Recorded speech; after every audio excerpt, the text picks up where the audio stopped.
Alright guys, tomorrow you take your test and hopefully you do awesome, and then you're going to watch this video and we're going to start chapter 4, which is reversing everything that we have done up to this point for this whole year. So it's going to be fun and we're going to do awesome. What this chapter is about is antiderivatives and indefinite integrals. There are two fundamental theorems about calculus.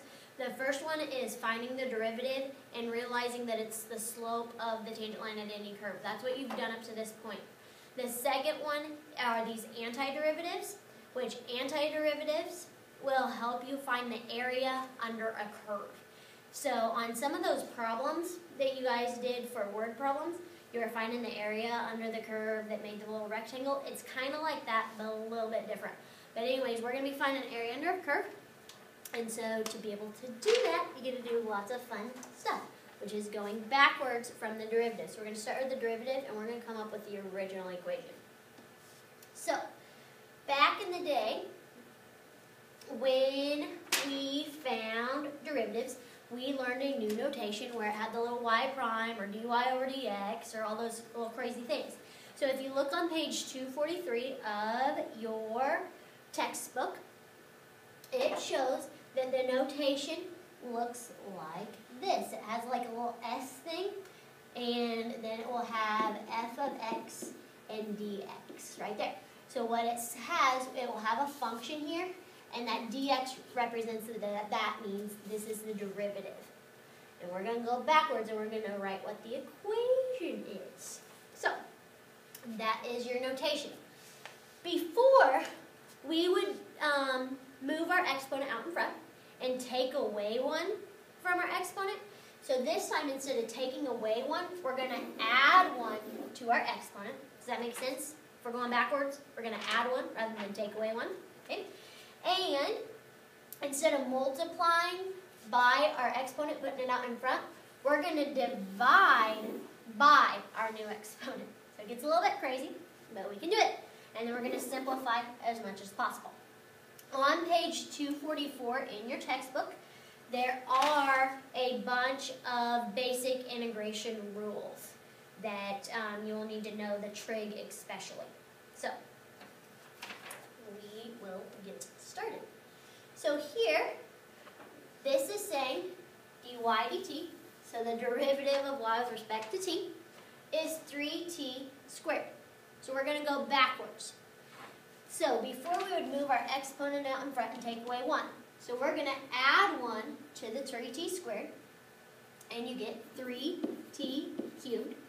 And what you're going to do is divide by the new exponent of the 3. So what is 3t cubed divided by 3?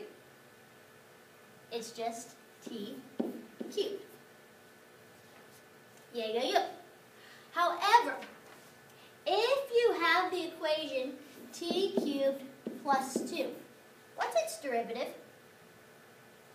3t squared, correct? 2 doesn't have, it goes away. What's the derivative of 3t plus 4? The same thing.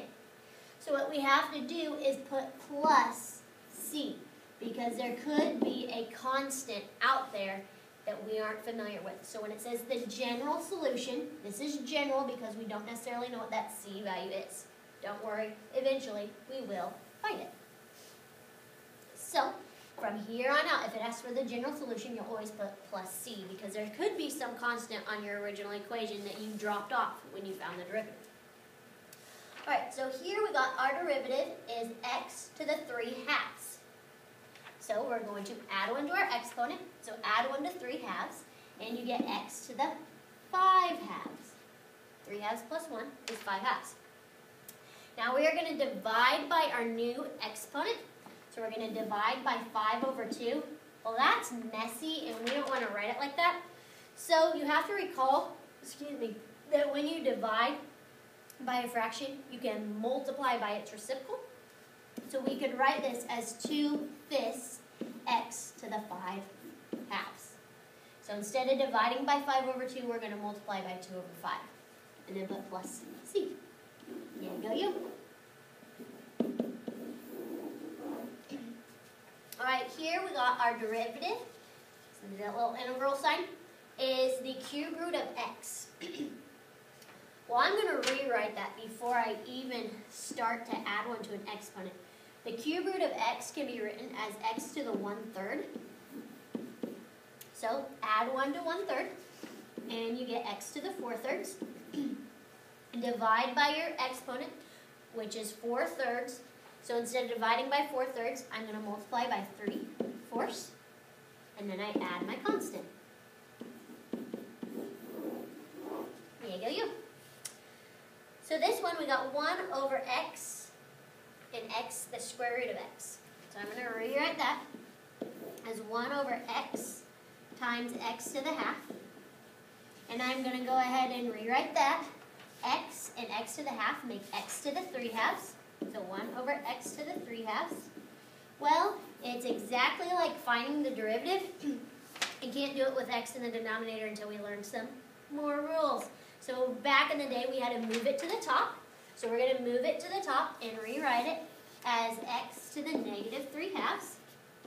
And then we are going to integrate, or find the antiderivative.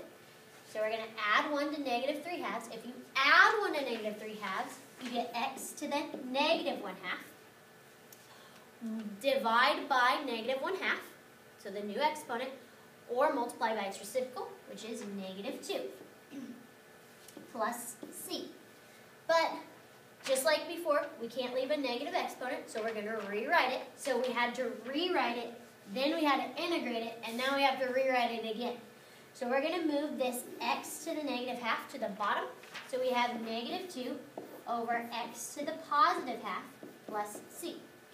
I imagine, since this one has a fraction as an exponent and as a negative exponent, this is going to be one that you're going to star, and you're going to come with questions for next time. All right, excuse me. So we got 1 over 2x cubed. You can go ahead and try these on your own. Pause the video. We got x plus 3. We got 2x minus 3x squared. And we got x to the 3/2 plus 2x plus 1. So if you want to pause the video, go ahead and then play it whenever you're ready to see if you did it right. So this one has x in the denominator, so we're going to rewrite. The half stays a half. You rewrite it as x to the negative 3. So you add 1 to your exponent and get negative 2. And then we divide by negative 2. So half divided by negative 2 is a negative 4th. X to the negative 2. We don't like x to the negative 2, so we write it as negative 1 over 4x squared plus c. I imagine you will have questions on that one because it's a negative exponent. All right, so we got x. So we're going to add 1 to our exponent, get x squared. We're going to divide by our new and get over 2. For the 3, we're going to get 3x. Divide by 1, and you get 3x plus c. Now, if you want to, you can write that as a half x squared. Right, so we got 2x. So we're going to write that as 2x squared divided by 2. We added 1 to our exponent, and we divided by our new exponent. Minus 3x, it was squared, so it becomes cubed, over 3 plus c. We can reduce, so we get y equals x squared minus x cubed plus c. All right, so here we got x to the 3/2. Add 1 and you get x to the 5/2. I'm not going to divide by the fraction. I'm going to multiply by its reciprocal and get 2/5. Here we got plus 2x, so we get x squared, and we divide by 2, plus 1, add 1, so you get x. We can simplify and get 2/5 x to the 5/2 plus x squared plus x plus c. If you forget the c, I will tell you this, it's a point on every problem. So make sure you remember that, because that's an easy point that you can get throughout the quizzes and tests that we will have.